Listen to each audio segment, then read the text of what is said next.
Siin on lihtne reegel. Kui sa oskad oma tööülesannet kolleegile ette näidata, siis sa oskad seda ka automatiseerida. Olgem ausad, me teeme arvutis tegevusi, milleks me oleme ülekvalifitseeritud. Sisselogimine, lahtrite täitmine, andmete kopeerimine ühest kohast teise.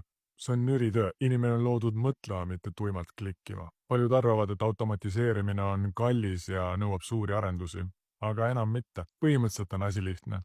Kui sa suudad kolleegile enne puhkust ette näidata, mida ta tegema peab, siis sa suudad ka AI agendile seda ette näidata. Mingit koodi pole vaja kirjutada, lihtsalt näitad step by step ette.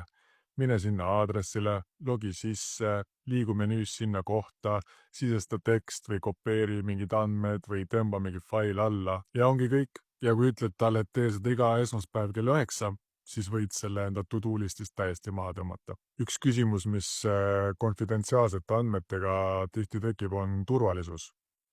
AI agendid ei salvesta su andmeid. Ta teeb oma sammud ära, logib välja ja kustutab vahemälust kõik ära. Nii et mõtle korra, kas sinu to-do listis on mingid ülesanded, mida sa pead paar korda nädalas või igapäevaselt tegema ja mida sa oskaksid kolleegile edasi anda. Kui jah, siis las AI agent teeb selle parem ära.